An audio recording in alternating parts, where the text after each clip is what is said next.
Fire it up. From the beaches to the ballparks, from the Gaslamp to North County, no one knows America's finest city like he does. You can't just punt on a Manny Machado prime year. He's a fourth-generation San Diegan, born and raised in the heart of this community. Passionate, opinionated, and always bringing you the real talk on your teams, your city, and everything in between. Braden totally knows his stuff. He's ready for the next step. That guy is good. Live and local, it's the Braden Surprenant Show. But I think Braden's one of the up-and-coming young stars in the media game in San Diego. Now, here's your host, Braden Surprenant. What's up, San Diego? And a happy Wednesday to everybody out there in America's finest city. Padres tied for first place after a 5-1 winner last night over the San Francisco Giants. The Halos doing the Lord's work, helping out the Padres last night. And for the last couple of days, the Angels own the LA Dodgers. It's kind of remarkable how much they own Los Angeles. They're winning the fight for LA up there. That's the real fight for LA, the Angels and the Dodgers. Nobody actually believes that, by the way. Nobody in Los Angeles cares about the Angels. But the Angels helping out the Padres last night with a victory over the Dodgers. They win the series over the Dodgers, and they will look for a sweep of the Los Angeles Dodgers, which could set up what is going to be already a very, very important 3-game series against LA, the first of 2 series the next 2 weekends against the Dodgers. This is your opportunity to win a division. We've talked about it before, about the crucial 42 games. You're going to win 60 games, you're going to lose 60 games, and it's what you do in the other 42 games that really matters the most. Well, I'm going to tell you right now. Frank and I put together the crucial 42, what games were actually part of that. Just kind of for fun. And it was part of the stretch. And in that kind of group of games, the Padres are 13-5. They're off to a great start. But on top of that, here's the thing. You are now tied with LA. You basically can just start the season over, and you're playing a 42-game season against the Los Angeles Dodgers. You got to outdo them in 42 games. You got 42 games left. Maybe the crucial 42 needs to be the final 42 games of the year. Because now that's all that really matters. You look at where the Padres are at in terms of the standings. They have their magic number to make the postseason 35. They're now tied with the Cubs with the top wild card position. You look at tiebreakers, and we'll talk about that in just a second. But division games are going to start to matter a lot for the San Diego Padres when it comes to tiebreakers. That's why today is very, very important for the San Diego Padres. But the Padres are 13-5 in the crucial 42 that we've established. But with 42 games left, and now even with LA, these 42 games to finish the season have now become the most important.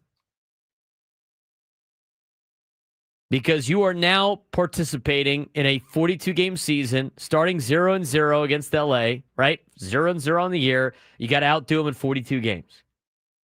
That's what you got to do. And so now it's just game by game. How's everybody going? Today, it starts today. Padres are 0-0. Dodgers are 0-0. 42 games to go. It would be nice. And here's the thing. This is why today's so important. Padres win today. They guarantee that they're going to be in first place, either tied or by themselves, rolling into Dodger Stadium, which helps a little bit more on the 3-game series in LA. A 3-game series that's going to have a legit pitching matchups in every game. 42 games left, tied for the lead. This is great. I mean, you couldn't ask for anything else. I mean, you talk about all the scoreboard watching we've been doing. We've talked about, the Phillies and the Reds, the Cubs games this week against the Blue Jays. They've lost 2 in a row to put you in a good spot in the wild card standings. Atlanta, New York, to take a look at the Mets. Can you distance yourself from the Mets a little bit? The Cardinals are still hanging on for dear life. But now, with the way everything is set up, playoff-wise, and where the Padres are out at standings-wise in the wild card, the focus is on Los Angeles. The focus is on Los Angeles. The focus is on tracking down the Dodgers. The focus is on trying to win the division for the first time since 2006. That's what it is. This is where you're at right now. Go hunt it down. You don't have to worry. And people always, well, let's make the playoffs first. They're in a good spot. They're in such a good spot. Let's take a look. I mentioned it before. If the Padres, at this point in time, we continue to look at playoffstatus.com. Again, it's based on math. It's not based on predictions. But if you look at playoffstatus.com, the Padres, again, magic number to make the playoffs is 35, which means they got to win 35 games to make the playoffs. But every time somebody loses, the Reds, that number also goes down with every win. So I don't want to bore you with magic numbers. The Padres, as of right now, have a 97% chance of making the postseason. 97% chance of making the postseason. A lot of doomers out there want to be like, oh, well, what about that 3% chance? 97% chance of making the postseason. If the Padres, in their next 42 games, go 500, they win 24 of their next 42 games, they have a 99% chance of making the postseason. I'm going to say that again. If the Padres go 500 the rest of the way, they play 500 ball in their next 42 games, they go 21-42, that would get them to 89 wins, and they'd be in the playoffs. It would have a 99% chance of making the postseason.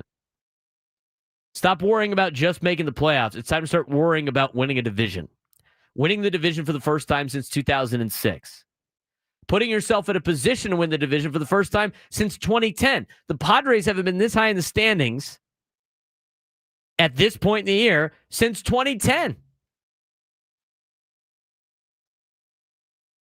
You're in a playoff spot unless something catastrophically bad happens, right? I mean, that's obviously in the realm of possibilities, but they have a 99% chance of making the postseason. It's time to track down LA. And LA's feeling the pressure. LA has not been good since the All-Star break. They have not been good since really the beginning of July in general. And the Padres have made up 9 games. They have eviscerated the 9 games that they were behind LA that was on the 4th of July. 9 games back on the 4th of July. Now you're in a position where you can start thinking about winning a division and what it's like to have a first-round bye and what it's like to be in that spot where you have some time to rest and you get set up perfectly.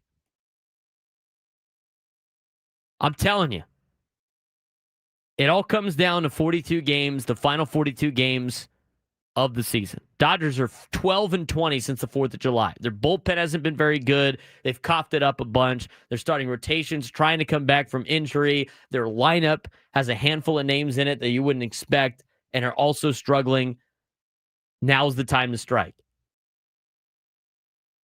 Couple of things in terms of where you're at in like tie-breaking scenarios. Again, the Padres going 2-5 in their first 7 games against LA is not great.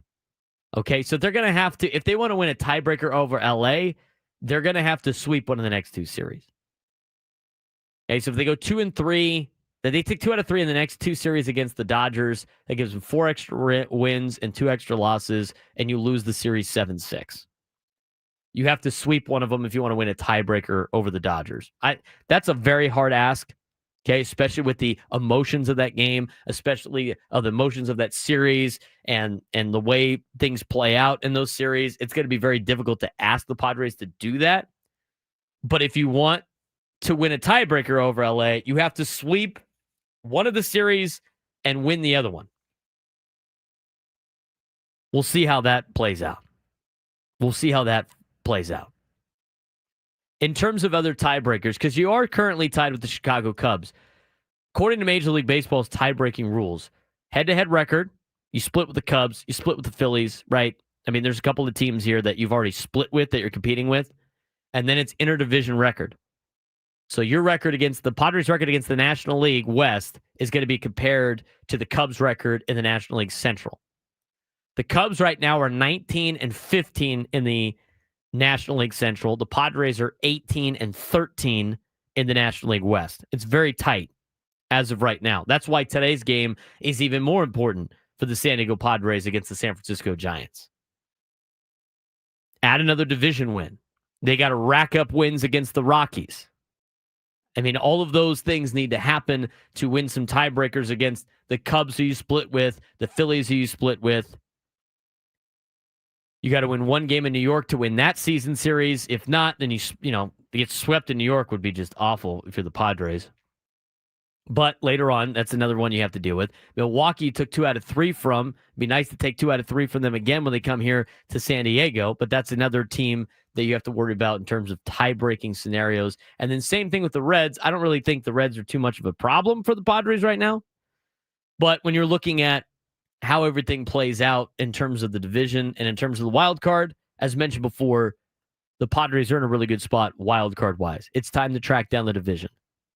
Again, that starts today. Padres have a game against the Giants that will preempt us very early today. We have a very quick show. We're going to recap what happened last night. We're going to give you the games that matter in terms of scoreboard watching. We'll talk about, some the Robert Suarez situation with his, quote, tipping of pitches that you saw John Boy break down, everything like that. And then we'll get you a preview of today's game. Nick Pivetta and Kaiwan Tang going at it today. But you got to take care of business today against San Francisco because this starts a different version of the Crucial 42. Do you think we should wipe the board, Frank? Or do you just want to track it in the background? Because I feel like a new Crucial 42 has just begun. No, it's the last 42 games of the year. You're tied now, as you said off air before the show. All you have to do is just have a better record than the Dodgers at this point. This is the new Crucial 42. You're in a 42 game season right now. I think so too. So we didn't even make it. How many games did we make? We made it 18 games. But hey, in the other Crucial 42. They won every series. They did. They went 13-5. They did better than I thought they were going to do during this stretch that has been so difficult, at least that we thought was going to be so difficult. This is a brand new season. It starts today. So ignore all the other standings. You need to outdo the Dodgers in the next 42 games. That's basically it. That's simple. That's as simple as you can make it. Regardless of how anybody else does, you now have a 9-game lead on San Francisco. You have completely separated yourself from most of the pack in the National League wild card. You're at the top of the National League wild card now, tied with the Chicago Cubs. Your focus is on the Dodgers and trying to win the division. I mean, you're starting to see some of the panic from some of their fans and media outlets and everything like that, talking about the bullpen's this, that. I got a friend who is a miserable Dodgers fan. He is not like the Dodger fans that you have to deal with on social media or at the ballpark. He never thinks they're going to do well. And he was tuned into Dodger Talk yesterday and said the scenes were horrific of the people calling into Dave Vassegh. I mean, just absolute panic out of the Dodger fan base. Absolute panic. And why wouldn't you be? You have the best team money can buy. You just won a World Series. You don't even win the division. That is an insane level of disappointment and embarrassment for an organization. And guess what? The Padres are playing with house money. The Dodgers are trying to fend off embarrassment. Who really has all the pressure in the next 2 series, Frank? Who's got the pressure? Los Angeles. The Dodgers have all the pressure. I mean, choking it up to the Angels the last 2 nights to let the little itty-bitty Padres come up and tie you in the standings when you had a 9-game lead on the 4th of July. The pressure's on Los Angeles. And that if they say that they're not looking up at the scoreboard in their ballpark seeing what the Padres score is, you are out of your mind. I saw that meme. I don't even know what that movie is with Nick Cage, where he's driving in the car. And yeah, I saw it last night also. He's like the Dodger logo on the record, and he's like, looks like he's just really not doing well. And then the guy driving is just super happy. It's the Padre fan. It's the Padre logo. And ill in the chat, I did not say the Padres are going to lose last night. I said if you were going to lose one game in the series, yes, last night would have been the game. Thanks for listening. 833-288-0973. 833-288-0973. We are the Braden Surprenant Show. We are just getting started. Now, I want to get your phone calls. You got to be stoked if you're a Padres fan. I've asked that question I don't know how many times since the trade deadline. I mean, this is the best time to be a Padres fan. Now it's time to go take it. Go take it. We continue in a bit.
Not a usual rejoin song for us.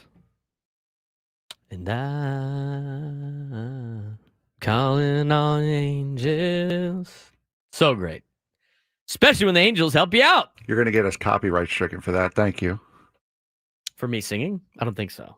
I don't sound like him. Close enough. I'm a solid karaoke singer, but I'm not that great of a singer. Their intro video is cool. It's just a shame that the Angels are a disaster of a franchise now. It is, but when you hear it 82 They do it every day. times a year, and it's the entire song, it's like, they play the whole please. song. That's right. It's like a 5-minute intro video for the Angels. I get it. Please stop playing the song. The Padres intro video has been the same for the last, at least since I started working for the video board, like the music, but it's not like a copyrighted song. It's just like a whatever. It sounds like a Call of Duty song or whatever. But they've added highlights since then, right? Yeah. But that video is getting longer and longer. It's great. 833-288-0973, 833-288-0973. If you want to join the show today. How fired up are you on a Wednesday? Padres are in first place, tied for first place. Huge game today against the Giants. Sweep of the Giants would be awesome. I saw a tweet last night. I sent it to Frank. Here's the deal with the Giants relationship here, right? The lesser of two evils, maybe. The friend of my friend the Yeah. enemy of my enemy is my friend. What do you hate more? That's right. Losing or the Dodgers winning? That's right. Giant Hot Takes podcast. I can only imagine what that podcast is like. Not good right now. He tweeted out that whoever runs that account tweeted this out yesterday. I thought it was great. Good for the Padres, man. Hope they can go on a big-time run. The differences in organizational approach is glaring. They play bleep you baseball, and it's evident. Fun team to watch as they embarrass us again. Padres are now 32-19 against the Giants in their last 41 games. How about that? I mean, the Padres have really dominated the Giants for a long time now. Even when the Padres weren't very good, I remember the Padres just owning San Francisco. Yeah, it's like the Rockies. There's always going to be a team that has your number. No matter how good you are, how bad they are, or vice versa, there's always a team. There's always one bugaboo team. Padres are in first place in August for the first time since 2010. We all know how that season ended. It actually started the Giants' big run of World Series championships. Padres during that time lost 10 in a row. I remember I was at like 3 of those games against Philadelphia. It was a rough series at home. Brad Lidge even balked in a run to go to extra innings, and the Padres lost in extra innings. Anyway, we are the Braden Surprenant Show. If you just are tuning into us for the first time, relatively new show, started in March. We're here each and every day from 10 to 2. I'm a born and raised San Diegan. I'm a fourth-generation San Diegan. That means only you go back 4 times. Somebody would try to troll and like, oh, well, when did your great-great-great-great-great-great-great-great-grandfather show up? And I'm like, well, I don't think you know how to do math, buddy, but that's not 4. That's more than 4. But he's Frank Marchese. I'm Braden Surprenant, the Braden Surprenant Show, each and every day. If you haven't done so already, subscribe to our YouTube page at B_SURP. It is the first link in the YouTube. So I got 16 of you on the Braden Surprenant Show page. We appreciate you guys helping us out. If you're one of those people on the Braden Surprenant Show page and you haven't hit subscribe yet, please do so. There's 164 of you on the fan account on YouTube. Hit subscribe to the fan YouTube page and then scroll down. And in the description, the top link is youtube.com/@B_SURP. We're trying to get 500 subscribers before the end of the baseball season. And we're pretty dang close. I have to say, we're pretty dang close to our goal that we might have to up it a little bit. We're at the 473. We're at 473. We want to get to 500 before the end of the season. If you could subscribe, it really helps us out. Plus, if you like the show, if you subscribe to the channel, it's right there, ready to go. Ruben, thank you, big dog. We appreciate it. If you haven't done so already, like our YouTube video. It takes you 2 seconds. It takes you 2 seconds. Hit the like, come back. It's fine. Just subscribe to it. We want to get to 1,000 eventually, but we got to, a little bit at a time, couple of goals at a time. Let's get to 500 for the end of the baseball season. It'd be great. We really appreciate you guys tuning into us. If you haven't done so already, follow us on social media. At B_SURP show is our show account on Twitter. If you want to follow me, at B_SURP, follow me on all social media platforms. If you want to follow Frank, at FMarks with a Z, 324, and you can find him on all social media platforms there as well. We really appreciate you guys supporting us, supporting the show. Thank you very much. Let's dive into more Padres baseball. We talk a lot of Padres baseball. We talk about sports. We talk about food. We're a fun show, especially talking local stuff. So we're going to be very much Padres today. We're preempted by the Eco Water SoCal Padres pregame show. Sam Levitt will be on in the next hour, late in the next hour, getting you ready for the Padres and Giants. We'll pass along a lineup again when I find it. They have to have one out already. I haven't seen it. Let me take a look right now. But I haven't seen it, but it should be getting close to lineup time, and we'll let you know who's playing for what. Anyway, let's get to the phone calls. Tom in Mira Mesa was the first one to call in. Tom, you're batting leadoff on the Braden Surprenant Show. What's going on, man? Tommy there. Hey, I'm here. Sorry about that, Brandon. All good. What do you got today? We got Milwaukee for 3 and Seattle for 3 remaining on our schedule. I think the Dodgers have Philly for 3, but I think about the wild card. Whether we host a wild card or we play on the road in the wild card, it still means we're playing in the first round. Our goal should really be that first round bye. And to do that, we have to beat good teams. Milwaukee, we're not going to catch, but Philly, I think that's really the goal. It's not so much let's get past the Dodgers. Let's already assume that we're going to win the division and then beat past Philly. I know saying assume means a lot, but the way the Padres are playing, they're playing great ball, and they haven't even reached their potential with King coming back, potentially Musgrove in the postseason. So that's kind of where my head's at. It's like, this is a great team. This is our year. We're all in. Let's not think so much about just passing the Dodgers. Let's get ourselves positioned for a World Series run. Well, I appreciate the phone call, Tom. You got to climb the ladder, Tom. Eyes up, keep climbing. The next one in the sights are the Dodgers. It was the Mets. Padres passed the Mets. Now it's L.A. And when you deal with L.A., you're really passing Chicago at the same time. So it's really the Dodgers and the Cubs at the same time. Once you pass that, then you can worry about Philadelphia, which you're not too much far behind in general. Now, you tied the season series with Philly, which means you have to outdo Philadelphia in terms of their record against the East. If you look at the overall league standings of the National League, the San Diego Padres are a game and a half behind Philadelphia. A game and a half behind Philadelphia.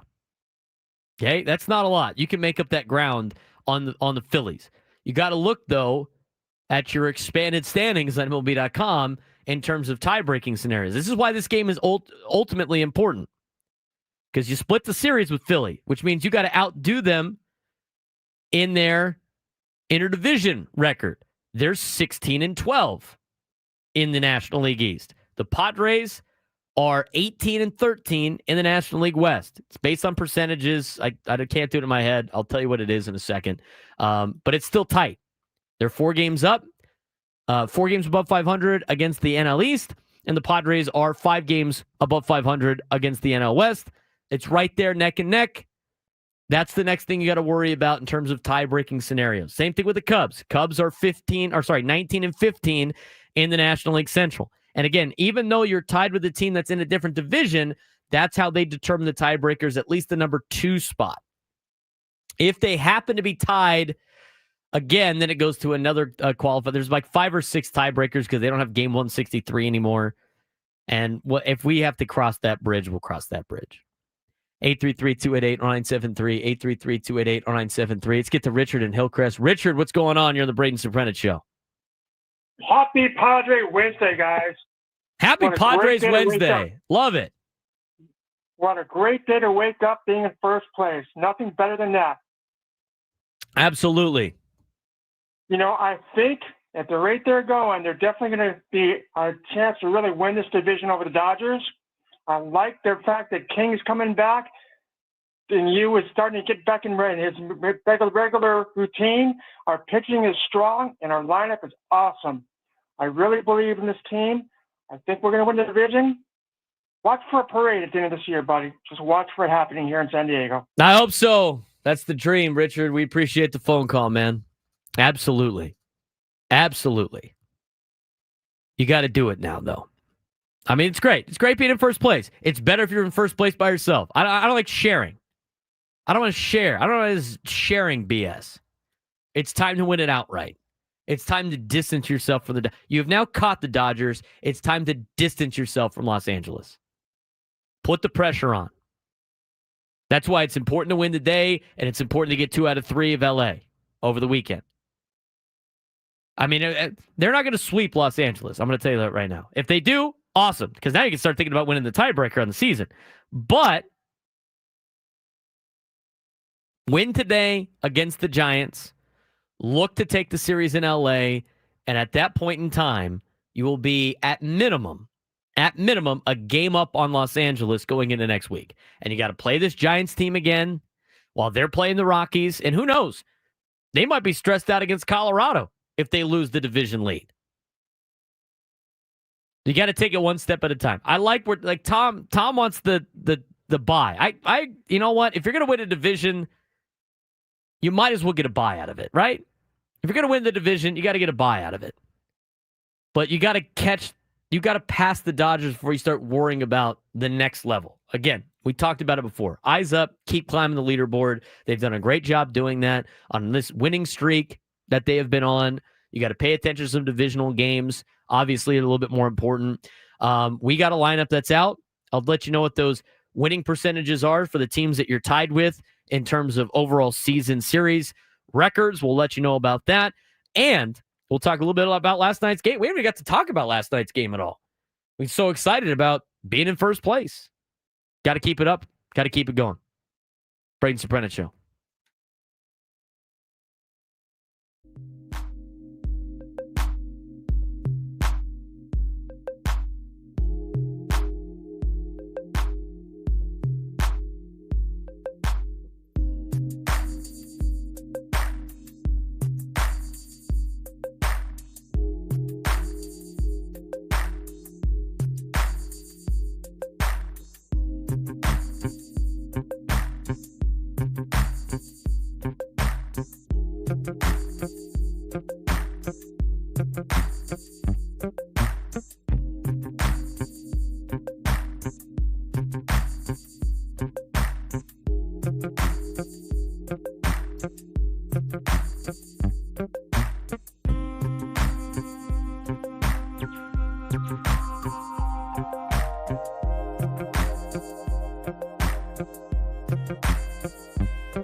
Braden Surprenant Show, setting us number one sports station, 97.3 The Fan. He's Frank Marchese. I am Braden Surprenant. We are here each and every day from 10 to 2. If you've never heard us before, we're here every single day. We're live. We're local. We talk local things all the time. We're talking local sports all the time, especially the top local sport right now, the San Diego Padres. They're in first place, Padres fans. They're in first place.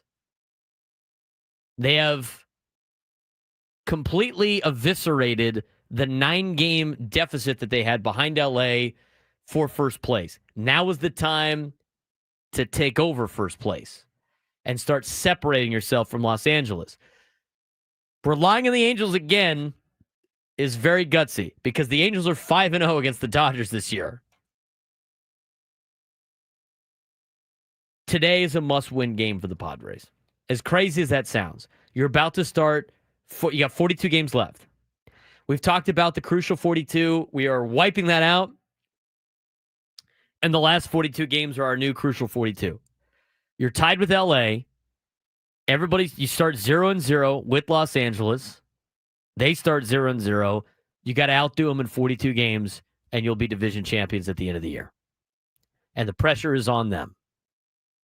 The pressure is on them. They're the ones that lost the 9-game lead. They're the ones that spent the money that they spent. They're the ones with all the deferrals. They're the ones with this loaded roster. They're the ones that just came off winning the World Series. They're the ones that will be embarrassed at the end of the year if they don't win a division title for the 11 out of 12 years. They're the ones that have all the pressure. And the Padres, they're the underdog and the story that I think a lot of other baseball fans would love to see. I mean, even like Giants fans last night talking about tracking down the Dodgers. I mean, that's how much like the Dodgers are the villain of everybody in Major League Baseball. I mean, you want to know why owners want a salary cap? It's the Los Angeles Dodgers. Salary floor is because of the A's, but you know what? That's neither here nor there. Padres lineup today, and here's the thing. We usually go 10 to 2. Today we're going to about 11:40 something because the Ecowater SoCal Padres pregame show with Sam Levitt's at 11:45. So we're not going to give away the bobblehead in the 1 o'clock hour today because we don't have a 1 o'clock hour today. You have a chance to win a bobblehead in the 11 o'clock hour. A crown fit for a king of the hill. This Michael King bobblehead presented by Cox features this Padres ace taking his throne on the mound, donning a gold cape and crown on Wednesday, August 20th. This giveaway is limited to the first 40,000 fans in attendance. First pitch is set for 6:40 Pacific time. Gates are open to the public 90 minutes prior. Arrive early. For more information, visit Padres.com/giveaways. Again, we are giving away the bobblehead. We're not giving away tickets. We're giving away the bobblehead. We'll be doing that in the 1 o'clock hour. If you want to join the show today, 833-288-0973, 833-288-0973. The what hour? The 11 o'clock hour. Hey. Sorry. I'm so used to the 1 o'clock hour for that. All right. There's something else I needed to say as well. Nope, we got it. That'll be for the next hour. Next hour, we're giving away the bobblehead. Talk about sports talk. And we'll talk about what next hour is sponsored by when we get to the next hour. Padres lineup is out. Batting leadoff and playing right field, Fernando Tatis Jr. Batting second in the DH is Luis Arraez.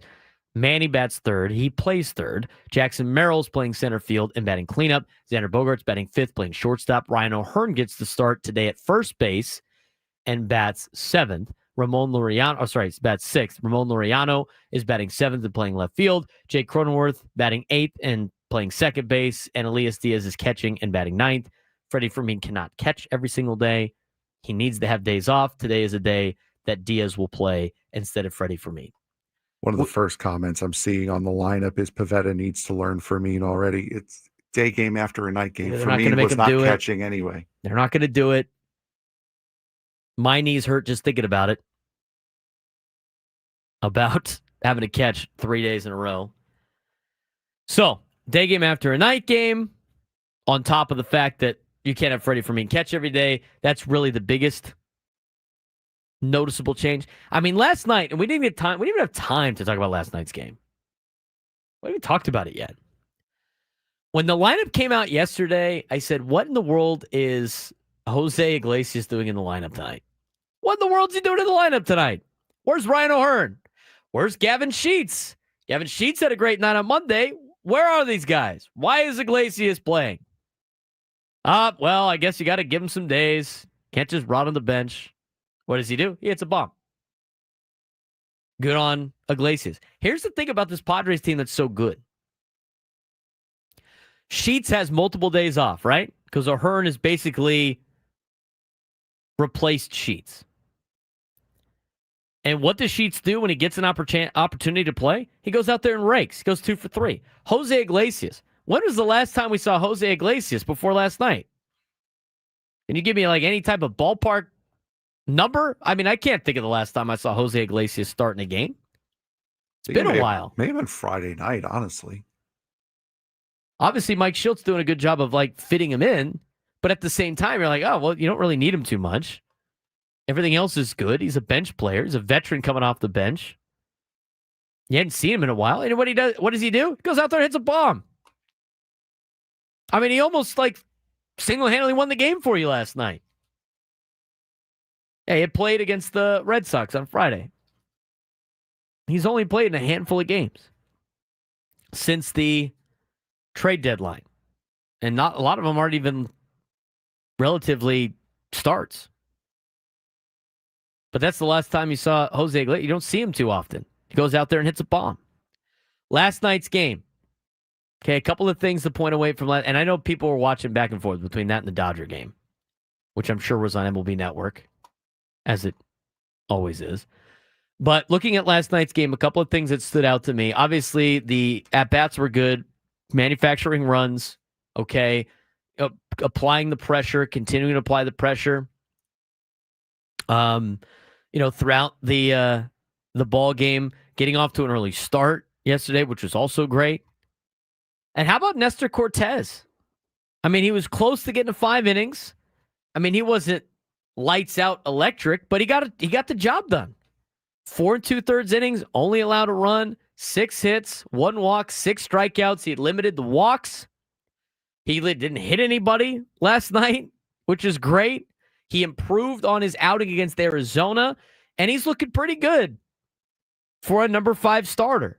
Again, at this point, you really don't care about what it looks like. You just need the results.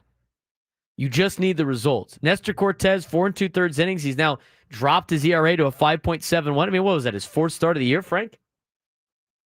Yeah, 4th or 5th. I believe 4th. David Morgan did all right. Jason Adam had to get him out of a jam. Padres got out of a couple of jams. That's what's great about your bullpen. I mean, your bullpen gave up a total of 4 hits, 2 by Morgan in 2/3 of an inning. Adam gave up a hit. Morahone hitless. Robert Suarez gave up 1 knock. No runs from the bullpen again. And the Padres put together a great game. Overall, pretty good game. Now, a couple of things. They're 1 for 7 with runners in scoring position. They got the couple of home runs. It's good to see Jackson Merrill start to eat up again. Did we not talk about that yesterday, Frank? We did, yeah. How unlucky he's been getting and now starting to turn it back around. He's starting to turn it back around. I thought Bogaerts almost lost one last night. You did too when we were talking about this. Yes. He just got under it off the top of the wall. Manny didn't help him out either. Come on, man. We got to get Bogey an RBI. Everybody cares about his RBI totals. He was 1 for 4. Arise struck out, which was kind of surprising. He was 0 for. Tatis got another knock. I mean, you go through the batting averages of the team. They're very impressive. I mean, we talked about this before the trade deadline when it came to, and at that point in time, we were talking about just adding a couple of average bats to the lineup's going to make it work. Right? Going to wonders. Did we not say that? I'm pretty sure we were on the show saying that. Yep. Just a couple average bats. It'll be fine. We compared them to the Tigers because at the time, the Detroit Tigers were the best team in Major League Baseball. And you looked at the Tigers' averages, everybody was hitting like over 250. Their number 9 guy was Javi Baez, who has had a great season for the Detroit Tigers. Now you look at the Padres' batting averages. And I'm just looking at last night. Jose Iglesias hasn't played too much, so his numbers are a little bit lower, but he was pinch hit for by Gavin Sheets later in the game. He's hitting 250. But overall season averages from last night's starting lineup, Tatis hitting 263. You'd like to see a little bit more out of Tatis, but despite his season being a down season, he's got an 800 OPS and he's hitting 263. I mean, that's a down year for Fernando. Arise is hitting 290. That's a down year for Luis. Machado's hitting 297. Bogarts is hitting 268. Merrill back at the 263. Laureano's hitting 290. Jose Iglesias, 234.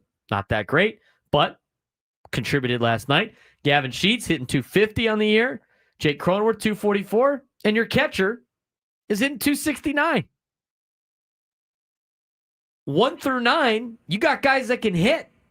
You got guys that can manufacture runs. You got guys that can score. You got guys that can apply pressure. And that's exactly what the Padres have done since the trade deadline. They've applied pressure with this new lineup. There's got to be some clunkers mixed in. We know about that last Friday. Clunker, right? But overall, they're playing good baseball. They've tracked down the 9 games on LA, and they're right there in the thick of things. And by the way, we saw the potential pitching matchups.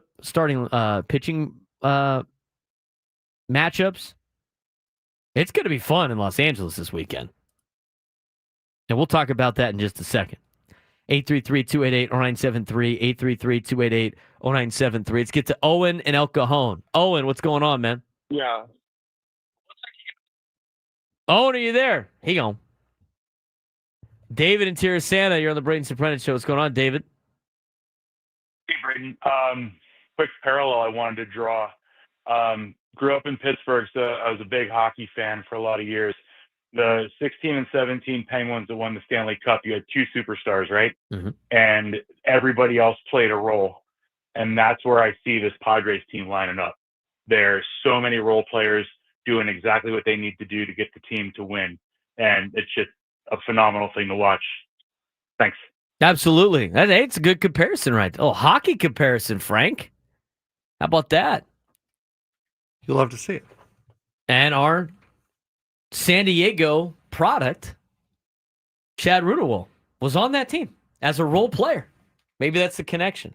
Maybe he brought the good Stanley Cup mojo with him when he came with the Stanley Cup in 17 and 18. 833-288-0973, 833-288-0973. Any other takeaways from last night's game for the Padres, Frank? Not much from San Francisco. Anaheim was cinema, though. Anaheim was great last night. I mean, watching that game play out was phenomenal. They had the, and I know you're paying attention closer. I saw the highlight of it, but the Taylor Ward at bat. I had so many people messaging me on Twitter saying how BS awful. it was. That was so bad. But he started with a 3-0 count. What was the situation? It was a 3-0 count. Bases loaded, 2 out, 3-0. They've already got the tying run in, so now they're looking to walk it off. This is in the 9th inning. Yeah. Vesia, ball 1, ball 2, ball 3, clear ball 4. Clear as day, ball 4, strike on the inside corner. And now Taylor Ward strikes out on the next 2 pitches because he's emergency hacking. because now he knows he's not walking this at bat. Ninth inning rolls around. Dodgers get the first out. They move the runner over on the second out. Couldn't get the third one out. Couldn't get the third. Couldn't get him in because I believe it was going to be the top of the order coming up in the 11th. So the Angels had to do it in the 10th inning. Yeah, top of the 10th. Are you talking about the top of the 10th? Yeah. Top of the 10th inning was Muncy struck out. Pages flew out that got Justin Dean to third, and then Alex Call popped out to first. Yeah, so they couldn't, and I believe it was going to be the top of the order coming up in the 11th. So the Angels had to win it in the 10th. Yeah, Ward started on second. Yeah, Ward started on second. Christian Moore comes up with Tennessee the Volunteers. most awkward bunting attempts I've ever seen in my life. Did you see him at Tennessee? No. He probably never bunted as a volunteer. Exactly right. I mean, he was never bunting in Tennessee. Guy is up bunting like this. Like what are we doing here? Then goes 2-0, and then by the luck of fools, drops a bunt perfectly on the chalk on the first baseline, and it stops on the chalk. That's awesome. Will Smith, waiting for it to roll foul, never picks it up. So now it's runners on the corners, nobody out. And I think it was Joe Adele who very similarly to what Ramon Laureano did on Saturday night, just bounces it over the third baseman, ball game over. Just chopped it above. Yep. Joe Adele wins it for the Angels. They win 7-6 of the Dodgers. That made last night's win for the Padres even sweeter.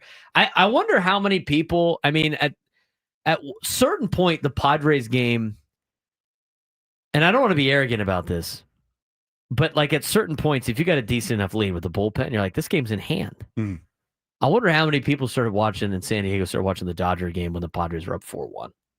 That's when I tuned it on. You know what?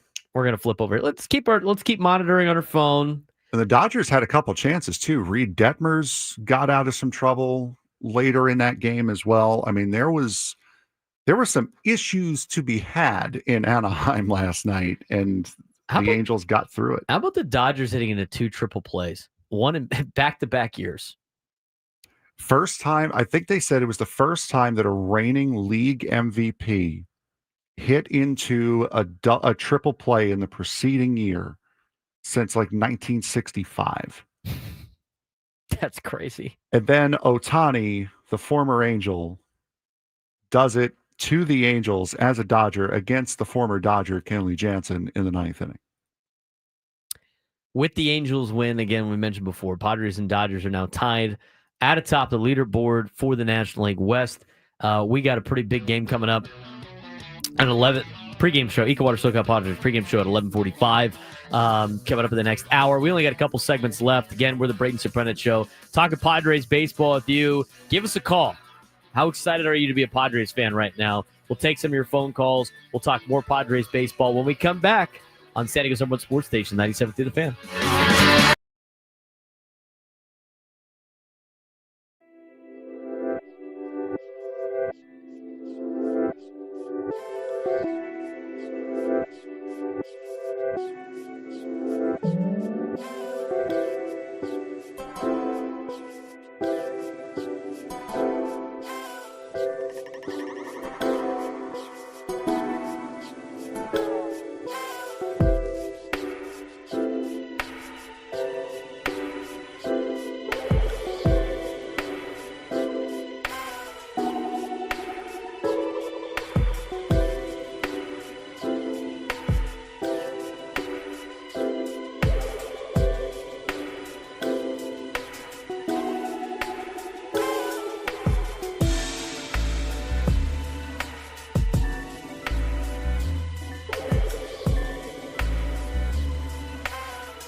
Good vibes on a Wednesday. The Padres are in first place.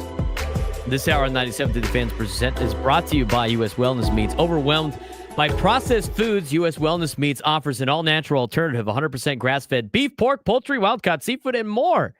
Ship free from family farms. Get 20% off your first order at uswellnessmeats.com. This is our last hour of the show already. We got Padres baseball coming up. Yeah, we got 2 reads we got to do. We got a giveaway we got to do. I mean, we just checked one off. We got some big dog stuffs. We got one more read to do. Oh, you're right. We do have we have a bobblehead giveaway to do at the break. When we go to break, the fifth caller potentially. Come on, I got Jake Waters put it 499 subscriptions on the Braden Surprenant show page. One more, we get to the 500 goal, and then we can go to 5. Then we can go to 1,000. Then 1,000 could be our goal. Someone make a sock account quick. Someone please get it done. And if one of you just drops it to go to 498, you're gonna get blocked. That's gonna be a foul. So close. Let's get there. 500 subscriptions so we can set the new goal at 1,000. The Princeton Review, by the way, the Princeton Review rated all their colleges again. Okay. University of San Diego. Yes. University of San Diego won most beautiful campus in the United States. There you go. Congrats to USD. Get on it. I think they have won that award every year for the last 5 or 6 years. Just like USA Today, always picking Petco Park as the best ballpark in the United States. It's hard to argue with that. In fact, I think we didn't really talk deep into this because we're going to talk Padres baseball, but you sent that list. I've been to 4 of the 5 in the top 5. Yes. Petco Park was 1. Okay. Was San Francisco 2? Oh, yes. San Francisco was 2. PNC was 3. And I haven't been to PNC yet. Wrigley was 5, I think. 4 or 5? And Wrigley Colorado was 5. Yeah, Colorado was 5. Wrigley was 4. I'd have to agree with. I've been to 4 of the 5 parks, and I haven't been to PNC yet. And I know PNC is legit. I just haven't been to Pittsburgh. We've done it, Braden. We made it. Congrats. Where's the round of applause? We appreciate all of you. Now it's time to raise the bar. Let's get to 1,000. The fans raised their account pretty high too. They're almost at 8,000. We're almost at 8,000. We'd like to be at 10,000 by the end of the baseball season for the fans. So if you haven't subscribed to the fan account, it takes you 2 seconds. It's free. It doesn't cost you anything.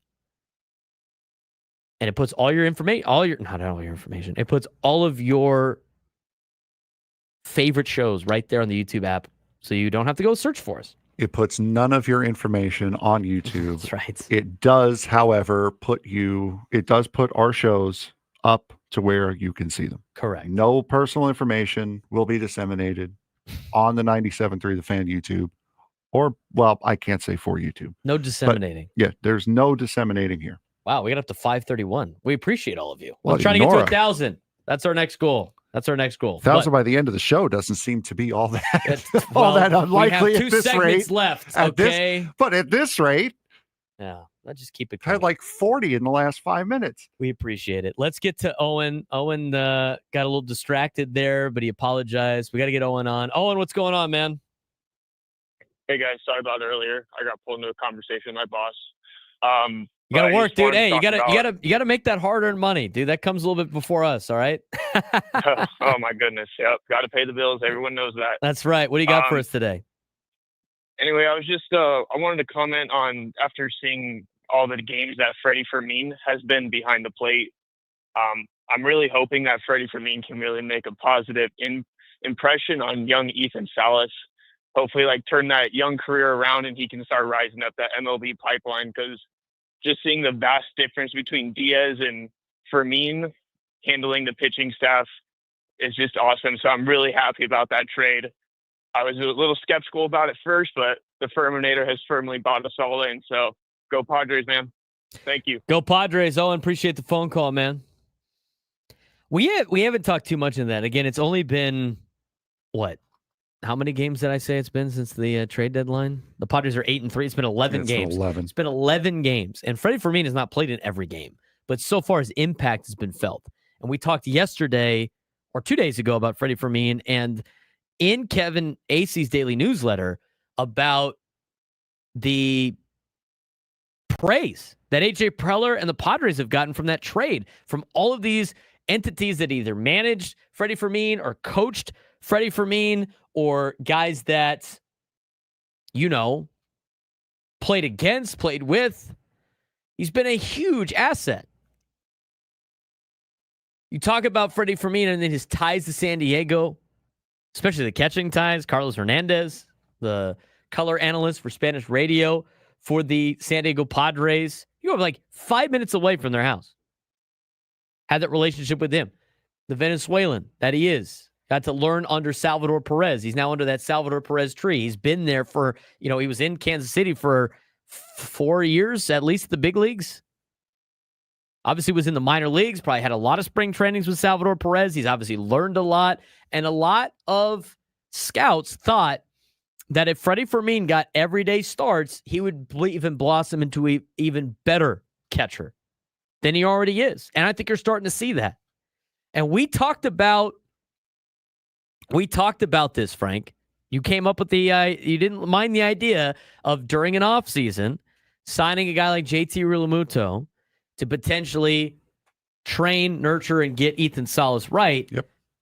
I think Freddie Fermin can now be that guy, way more cost-effective. I agree. 100%. And under contract for four more years, he could be that guy that can help Ethan Salas get to that level.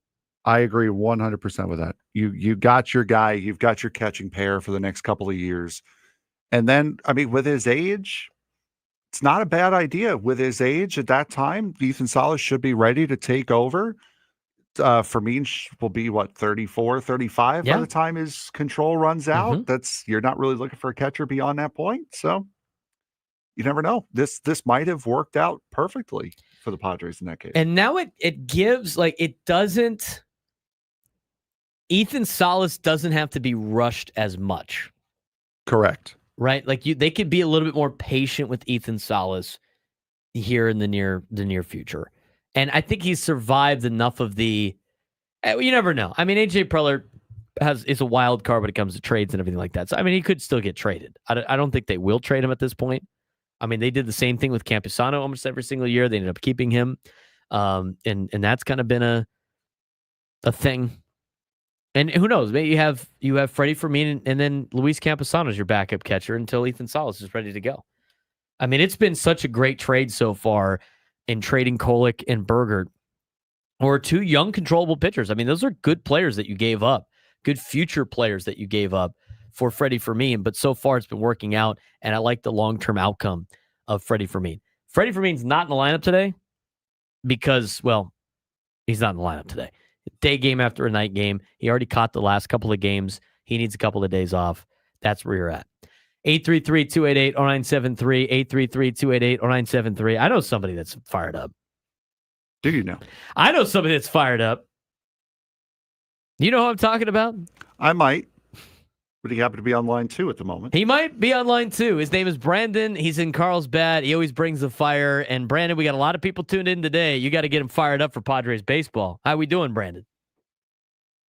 Well, first of all, Braden, Frank, it's always an honor and a privilege to talk to the brothers that are out there sounding the trumpets, baby. You know what, boys? Look at everything we've walked through this season, through injuries, through doubts, through holes in the lineup, through the left field, through the pitchers, through the catchers, you name it. And look where we're at. We're in first. But I also know, and now let's pull out the samurai sword. We only have today, the gift called the present. It is the Giants. Quit thinking about the Dodgers. We will take care of them when they rest their neck and start inside of our guillotines. But until then, it's the Giants. Like you said, we're looking up right now, but I'm not putting the cart before the horse. Let's sweep this today, and let's go on in and make LA nervous, because they know they are. We know they are. And, hey, Fire Faithful out there, hold your heads up high, because we're battle-tested now. We've been through it. We made the right trades. They're coming to fruition. There's nothing really left to talk about than letting this aggregate down into what we know we can do and make it to the big dance. We are the Padres. This is what we got, San Diego. Let's roll, guys. God bless. Thank you, Brandon. Get the crowd fired up in San Diego. Attaboy. Let's go. Chat's losing their mind. So excited. Tell him. Tell him, Brandon. That's what you need. Like Mark Grant on the Down by Way of the K. Get excited. This is a good time to be a Padres fan. And again, Brandon's right. You got to take care of business against the Giants today for multiple reasons. Okay, tie-breaking wise, if you want to get a bye in the postseason because you track down the Dodgers, well, you're going to have to outdo the Phillies or the Mets. You currently have the tiebreaker over the Mets, but you have to win at least one more game in New York. Philly is split with, which means you have to outplay Philadelphia in the division. Padres have to do better than Philadelphia in their division. So Padres have to have a better record in the National League West than the Phillies have in the National League East. Same thing with the Cubs. You're currently tied with the Cubs for the number one spot as a wild card. You have to outdo the Chicago Cubs in division matchups. Padres need to be better in the National League West than the Cubs are in the National League Central. This is all what needs to happen in terms of trying to get the best seed you possibly can. But as we mentioned before, we will mention it again. It's not what you do. You're going to win 60 games. You're going to lose 60 games. It's what you do in those other 42 games that really matter. You got 42 games left. You're tied with Los Angeles. A new season has begun. And it's the chase for the National League West. And that starts today against San Francisco. And you have to outdo the Dodgers in 42 games. And that's what it's going to come down to. And that's what you can pay attention to. 833-288-0973, 833-288-0973. If you're the fifth caller as we go to break, you will win a Michael King bobblehead. It's the new one with the crown and the cape and all that fun stuff. Fifth caller, you call in, you get it. We will continue for the final segment when we come back on the Braden Surprenant Show. Ain't nothing gonna break my stride. Nobody gonna...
Still got a lot of people calling in for the bobblehead. Nate won the bobblehead. Congrats, Nate. I think Nate's in the chat today. Yeah, there's Nate. Hey, yeah, buddy. Congratulations to Nate for winning today's bobblehead. If you want to join the show today, 833-288-0973, 833-288-0973. Again, if you're waiting on hold for the bobblehead, we have given it away. Today was the last day of the bobblehead, am I not mistaken there? Yes, today was the last All right. day of the bobblehead. So you missed out on winning the bobblehead on the radio, but you could still get the bobblehead on August 20th. That's a week from today, correct? Right? Today's the Sure. It was not my day to watch the calendar. Not my week. Yeah, week from today. All right, a week from today. A crown fit for a king of the hill. Michael King bobblehead presented by Cox features his Padres ace taking his throne on the mound, donning a gold cape and crown on Wednesday, August 20th. This giveaway is limited to the first 40,000 fans in attendance. First pitch set for 6:40. Gates are open to the public 90 minutes prior. Arrive early. For more information, please visit Padres.com/giveaways. So you can still you could still go and get yourself a bobblehead. Get you guys out there at the ballpark. Love to see it. Way to go, Nate. Round of applause. Fifth caller.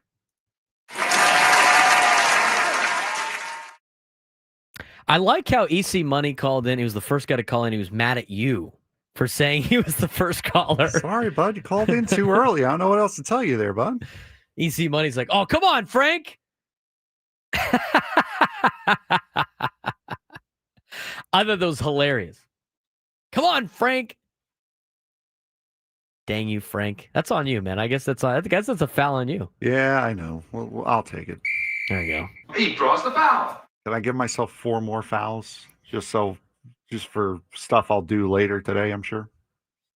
As if we're not going home early enough. I mean, what are you trying to get out of work already?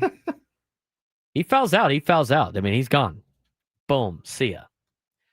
He's Frank Marchese. I'm Braden Surprenant. This is the Braden Surprenant Show. We're live and local each and every day from 10 to 2. Today, we are up into about 11:40, and then Sam Levitt's going to take over for the EcoWater SoCal Padres pregame show around then and get you ready for Padres baseball. This is a very crucial game for the Padres because a win today guarantees that the Padres will be in first place going into the weekend series against Los Angeles, either tied for first place if the Dodgers beat the Halos today or in first place by at least a game. That is guaranteed if they win today. It will be Nick Pivetta on the mound for the San Diego Padres. They are lined up with a pretty solid lineup today. Again, you look at when you look at a team and their lineup and how good they are, it's the bottom of the order. And the Padres today have Laureano, Cronenworth, and Diaz at the bottom of the order. Laureano is an overqualified 7-hitter. Overqualified 7-hitter. I mean, Laureano's hitting 290 on the year. Your 7-hitter's hitting 290 on the season. That's great. Jake Cronenworth batting 8th is fantastic. And now, obviously, Freddie Fermin's getting the day off. But if Fermin's batting 9th, I mean, think about your roster. I mean, Ryan O'Hearn is an American League All-Star this year. He's batting 6th in today's lineup for the Padres. Go out there and create some damage. Just like Laffer and dominate the Giants. Padres, since the All-Star break, are 8-3. Or sorry, not the All-Star break. Since the trade deadline, they're 8-3. They're playing good baseball with all their new toys that they got. And they look like they're gelling together I mean, this is a team, and you see baseball teams do this. We've seen Padres teams do this. We've seen really good Padres teams like late in the season, post-deadline, with their pickups, just get into a groove. And right now, I feel like the Padres are getting into a groove. I think they're gelling well together. I think everybody, and the noticeable points of this are guys like Jose Iglesias coming off the bench, getting a spot start, hitting a home run. I think Gavin Sheets not getting a lot of playing time, not getting a lot of at-bats, but when he does get the at-bats, going out there and getting the job done. You know, that's where I see this as a team that's gelling together. And I will say this, I mean, I don't think anybody right now at the beginning part of the year thought that the Padres would be tied for first place come August 13th. And so you have this new lease on life, I think, for a lot of Padres fans, and be excited, enjoy the ride. You know, I don't want to see anything like last Friday again from Padres fans. I mean, it's a lot of people. I'm out on this team. I'm so out on this team. After one loss to the Red Sox, Padres are 8-3 since the trade deadline, and one loss against the Red Sox, they get blown out. I'm out on this team. They have proceeded to win every game since then. They're going to lose a couple. And as mentioned before, we mentioned it earlier on the show, Padres' magic number to make the postseason is at 35 games. The Padres right now have a 97% chance of making the postseason. And if the Padres go 500 the rest of the way, it's not going to win your division. But if they go 500 the rest of the way, win 21 of their next 42 games, they have a 99% chance of making the postseason. If you want to give your chance an opportunity for a first-round bye, you have to win probably 95 games.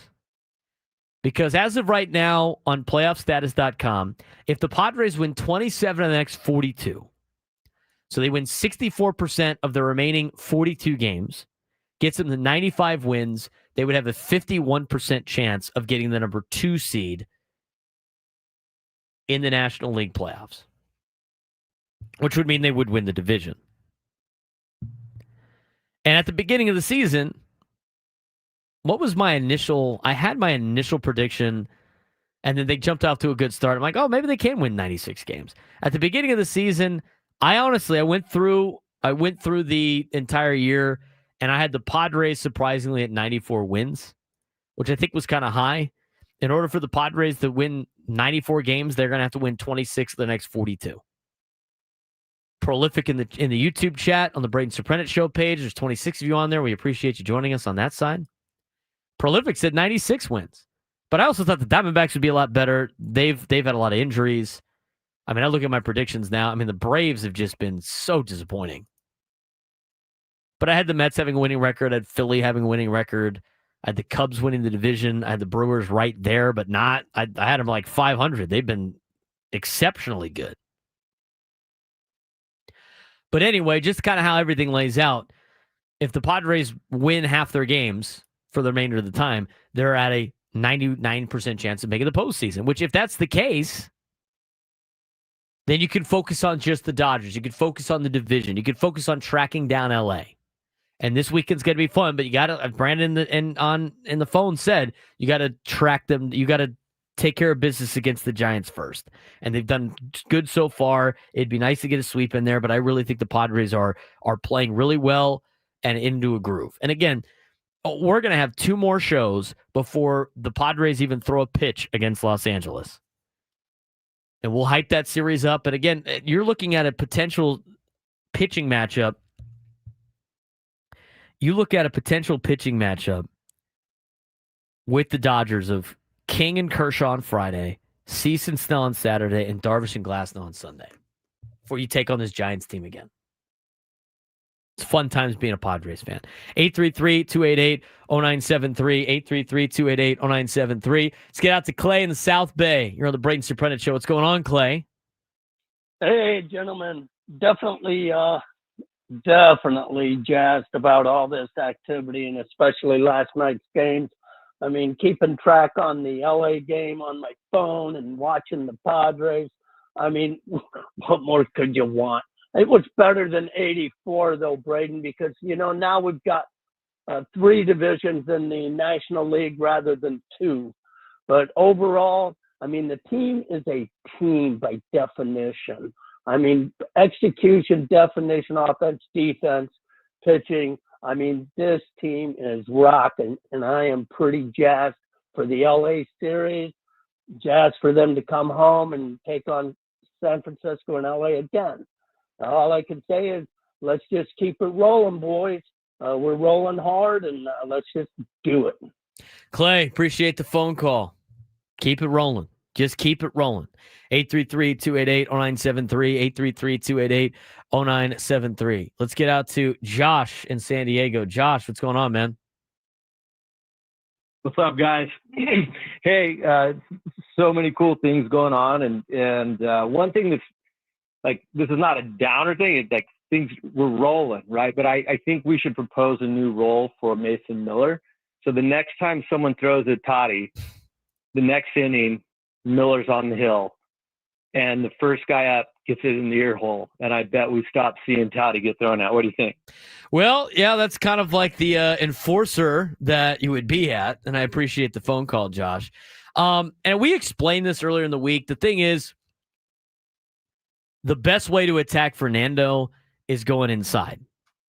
And they haven't, and the times that he flips to the ground and they miss him, that doesn't count as drilling Fernando.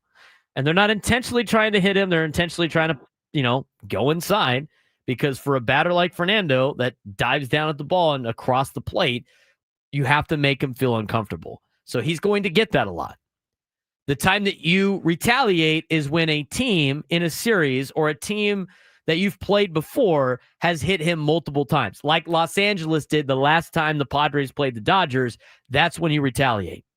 Now, before, they had Robert Suarez, and he threw at Ohtani. Now you got Mason Miller. So you got some opportunities to get even with some teams and protect your boy. And that's what's going to happen. Schilt's protecting his guys. I mean, that's a fact. And I think before, the Padres had always been the team that would just be like, well, we're trying to win. We're not trying to play any games. Mike Schilt is defending his players. He defends his players in the media. He defends his players on the field. He's especially going to defend his players in a situation if a guy's getting thrown up and in. So from that perspective, that the Padres are going to have a plan. They're going to be ready to retaliate. 833-288-0973, 833-288-0973. Brad and El Cajon, you're on the Braden Surprenant Show. What's going on, Brad? Brad, hey, are you there? Hey, well, there you go. How's it going? What's up? Just wanted to speak on the new guys. They've just been such a great, additions. It's just been awesome. It was the best trade deadline I've ever seen in my life. In that one game, 5 days ago, where they all won it, Mason closed it. O'Hearn got the tying run in the ninth, and it just seemed like every piece we brought on won that game single-handedly. It was awesome. But just on that point, I'd like to just give out some love to Sheets, like you were just saying there just a minute ago, how he's lost playing time, and it's just been amazing what he's been able to do for us this year. I mean, he carried us a lot throughout those games in this early season, and seeing him kind of get relegated to the bench is kind of sad for him. He's a I don't know, a fan favorite. I liked him a lot, and I'd like to see him get his time. I hope they can find ways to get him in there more consistently. And then throw a shout out to old Maldy. I wasn't a big fan of him, but early in the season he had a couple key home runs that won us games. I mean, that's 2 or 3 wins he got for us. So he did stink at hitting, but he made it. He made a mark on our team, and we're gonna do some special things this year. So I just hope those guys realize we appreciate him. I appreciate the phone call, Brad. Thank you very much. Yeah, I mean, it takes more than the 26-man roster. It takes about 40 to 50 guys throughout the year. I mean, all the players that have been traded away, the players that have been DFA'd, they've all contributed in some fashion to help the Padres win and continue to go on this potential roll. And again, like the next piece up, the next group on the eyes up, keep climbing the leaderboard right now happens to be the Los Angeles Dodgers and the Chicago Cubs. And you got them coming up in the next series. That's why you got to talk about this particular situation. 833-288-0973, 833-288-0973. Kai and Tirasana, you're on the Braden Surprenant Show. What's going on, Kai? Hey, how you doing? I'm doing well, man. Great. Yeah, so I just to touch on your point, I actually called in before you started talking about it. I'm concerned about this series up in L.A. I do think that they're going to be thrown at the Padres. I'm hoping MLB has already given them warnings not to do so. One injury to us could really set us back, where the Dodgers, they got a lot of depth. If they hit Tatis in the hand or something like that, that would be a major loss for us. So, I've been sort of brainstorming it, and I was thinking, intentional or not, MLB needs to come up with some sort of penalty for pitchers who are hitting players. Maybe it's a small penalty against a pitcher, or maybe against a team that grows progressively as the season goes on. But they got to stop pitching people like Tatis up and in so much. These are career-ending situations. So, anyways, that's all I got. Yeah, Kai. I mean, that's the risk they take, and that's why managers of other teams get frustrated, because the way to attack some of these hitters, and we talked about it's not just Fernando. Like Francisco Lindor gets thrown up and in a lot, and Frank watches a lot of the Mets games. He can confirm that for us. He gets thrown at a lot, and they're not trying to hit him. But where managers get mad is now you have all these live arms in baseball that don't know where the ball is going when they throw it, and they throw incredibly hard. They can't locate, and then that's where disaster happens. But I agree. Like, Fernando getting hit in the hand and being out for a significant amount of time would be catastrophically bad. And you know what? That might create a major problem for this series. Because, again, that Mike Schultz is going to retaliate. The Padres are going to retaliate. And they're not afraid. They've obviously shown they're not afraid of hitting Shohei Ohtani. But until we get to that point, there's really not a lot to talk about that. I mean, that's obviously a concern for a lot of people. But yes, I mean, I can understand the reserves that you have for Toddy getting hit in the Dodgers series, because losing him would be catastrophically bad for the Padres. But we'll see. 833-288-0973, 833-288-0973. James in Lake Murray, you're on the Braden Surprenant Show. What's going on, James? Hey, Braden, how you doing? I'm calling about 2 things. One's just a quick comment. I like that last call. Also, these games have been a grind to watch. They're getting a little bit better, and we're still winning them. So I think that says a lot. And if we get into the groove that the Brewers are in at the right time, it could turn out we could be able to ride that all the way. So I'm kind of excited for that. But my question for you is Musgrove. I keep hearing his name come up as if he may come in the postseason. If that happens, is that a good idea? And if it did happen, what might that look like? Would it be like an inning, 2 innings? Because there's no way he's coming back for a full game. I think the only way, and I appreciate the phone call, James, I think the only way that Musgrove comes back is in an opener situation. I think that is the only role you can use him in. The thing with like Joe Musgrove, him being healthy enough to pitch is still going to be different than him being healthy enough to pitch and being effective in a playoff game, because you've seen it with some of the players that have already come back. Yu Darvish, Michael King.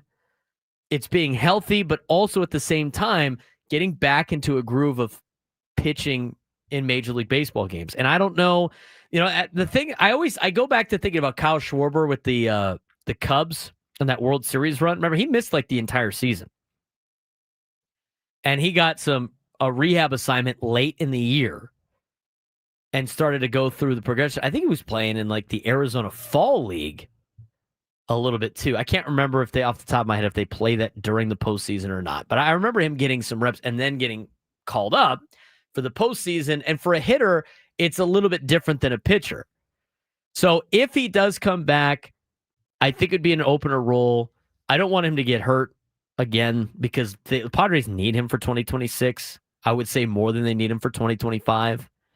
And the thing with Joe is the only thing that I'd be worried about is, and I always bring up this situation, the J.J. Watt in New England for a playoff game where he missed most of the year and he forced himself to play, but he was good enough to play, but he wasn't at his best self and ended up costing the Texans in a lot of different ways. I mean, he was not in shape. It was late in the season, right? And he wasn't very good, and it was more of a detriment than an asset. I think Joe knows his body. I think Joe knows where he's at. I think Joe knows how he can conduct himself in a way that, all right, I might be healthy right now, but I'm not at my full strength. I'm not going to go out there, he's not a selfish player. And I think he knows all this. He's having the conversations with the front office and everything like that. If he does play in the postseason, I think it's because he'll be ready to go to pitch. But I just don't think he's going to be able to get to that point before the end of the season. But it's an interesting question. I appreciate the call, James. 833-288-0973, 833-288-0973. Got a lot of people still on hold, but we have a couple of minutes here, Frank. The Padres right now in a really good spot. We could talk about the games that matter, but today's game is very, very important. Yeah, it is. It is very important. You cannot expect the Angels to do this again. The Angels have won the last 6 games against the Dodgers. Dodgers are 12-20 since the 4th of July. But you cannot expect the Angels to win this game today. So you have to keep the pressure on the Dodgers. And we've seen, especially over the last couple of years, like last postseason, the Dodgers are not good at handling pressure. They're just not. They crack, they fold. And as it sits right now, they are very, very worried about this Padre team. So you have to handle business today. Focus on today. Get the job done today. Nick Pivetta on the mound. You can't take that for granted. You saw it last outing against Boston on Friday night. You could see from the very beginning he was not himself. He did not have his best stuff from the very first inning on Friday. You hope he gets back to that. You hope he gets back to being Nick Pivetta today, and then focus on the Dodgers, because divisional opponents have a very nasty habit of coming up and biting you at the worst possible time if you overlook them. This would be a bad game to get bitten. And you need these wins now for tie-breaking situations. Yes. Now you got to start thinking about those, competing with Philadelphia for potentially, getting a first-round bye and all that other stuff. Baseball Talk of the Fan presented by Paramount Plus. You can't count on much these days, but you can always count on Sundays with the NFL on CBS and Paramount Plus. Watch your local NFL game live every Sunday on CBS and Paramount Plus all season long. Visit ParamountPlus.com/NFL to get started today. He's Frank Marchese. I'm Braden Surprenant. Thanks again for tuning in. We'll be back tomorrow after the roundtable. Again, we're on every single day from 10 to 2. Appreciate you guys joining our show. Coming up next, Sam Levitt, Nico Water SoCal Padres pregame show leading into Padres baseball. San Diego's #1 sports station, 97.3 The Fan.